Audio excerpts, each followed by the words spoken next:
شروع کرتا ہوں اللہ کے نام سے جو بڑا مہربان نہایت رحم والا ہے۔ سارنگی نواز کی ندامت کا واقعہ۔ ایک خوش الحان آدمی سارنگی بجایا کرتا تھا۔ اس کی آواز پر مرد و عورت بچے سبھی قربان تھے۔ کبھی مست ہو کر گاتا ہوا جنگل سے گزرتا تو چرند پرند اس کی آواز سننے کے لیے جمع ہو جاتے۔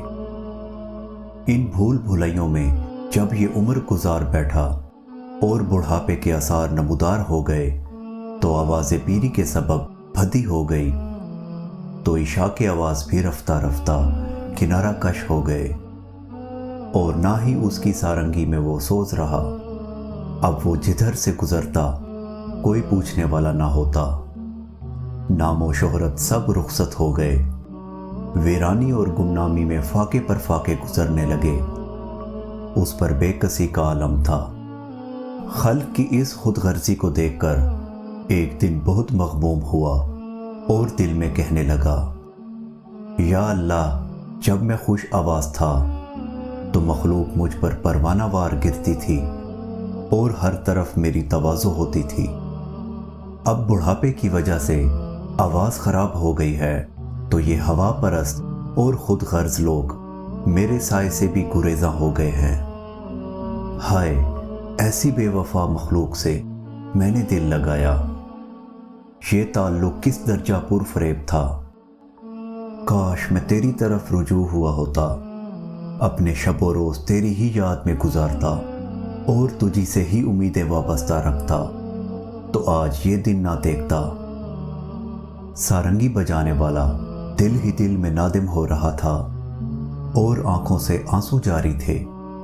اس نے ایک آہ بھری اور خلق خدا سے منہ موڑ کر دیوانہ وار مدینہ کے قبرستان کی طرف روانہ ہو گیا اور ایک پرانے غار نما گڑھے میں جا بیٹھا۔ روتے ہوئے اس نے عرض کیا، اے اللہ، آج میں تیرا مہمان ہوں، ساری مخلوق نے مجھے چھوڑ دیا ہے، تو اب بجز تیری بارگاہ کے میرے لیے کوئی پناہ گاہ نہیں۔ اے اللہ، آشنا بیگانے ہو چکے، اپنے پرائے ہو چکے، اب سوائے تیرے میرا کوئی آسرا نہیں۔ سارنگی بجانے والا اس طرح آہوزاری میں مشغول تھا اور اس کا دل خون کے آنسو رو رہا تھا۔ بارگاہ الہی میں اس کے یہ ندامت کے آنسو قبول ہو گئے۔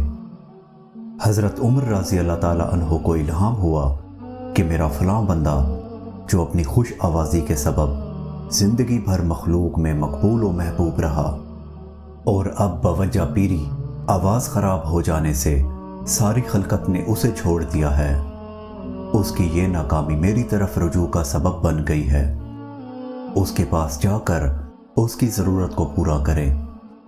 ہم نے اپنے فضل کو اس کے لیے خاص کر دیا ہے، اب اسے مخلوق کے سامنے ہاتھ پھیلانے کی ضرورت نہیں۔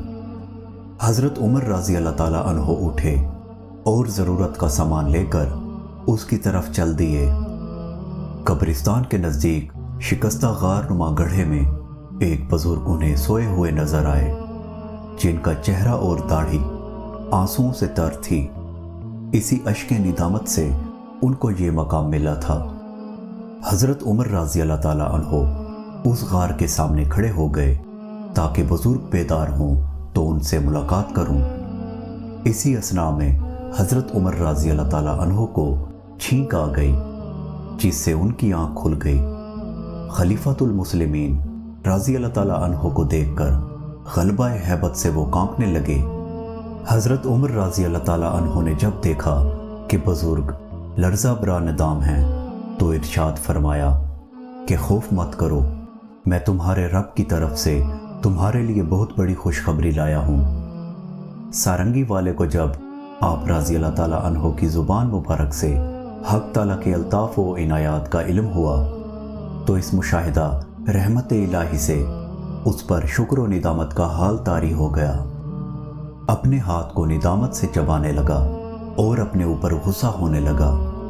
اپنی غفلت اور حق تعالیٰ کی رحمت کا خیال کر کے ایک چیخ ماری اور کہا کہ اے میرے آقا بے نظیر، میں اپنی نالائکی اور غفلت کے باوجود آپ کی رحمت بے مثال کو دیکھ کر مارے شرم کے پانی پانی ہو رہا ہوں۔ جب سارنگی والا بزرگ خوب رو چکا اور اس کا درد حد سے گزر گیا تو اپنی سارنگی کو غصے سے زمین پر پٹخ کر ریزہ ریزہ کر دیا اور اس کو مخاطب کر کے کہا کہ تو نے ہی مجھے حق تعالیٰ کی محبت اور رحمت سے محروم رکھا تھا، تو نے ہی شاہ راہ حق سے میری رہزنی کی تھی، تو نے ہی 70 سال میرا خون جگر پیا، یعنی تیری ہی وجہ سے لہو و لعب اور نافرمانی کرتے کرتے بوڑھا ہو گیا۔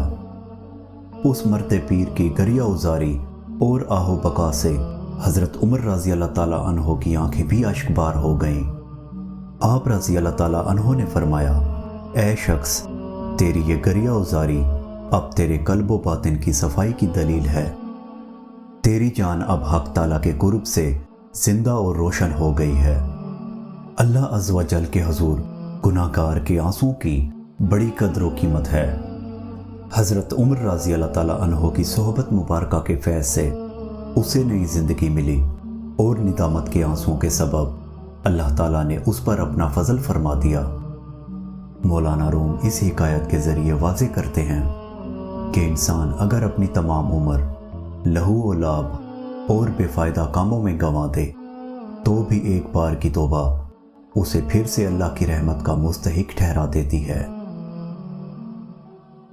اگر آپ کو ہماری یہ ویڈیو پسند آئے تو اسے لائک اور شیئر کیجیے، کسی بھی قسم کے سوال اور اظہار رائے کی خاطر کمنٹس کیجیے، اور مزید ایسی ویڈیوز دیکھنے کے لیے ہمارے چینل واصف علی ٹی وی کو سبسکرائب کریں اور ساتھ میں بنے بیل آئیکن پہ لازمی کلک کریں۔ اللہ نگہبان۔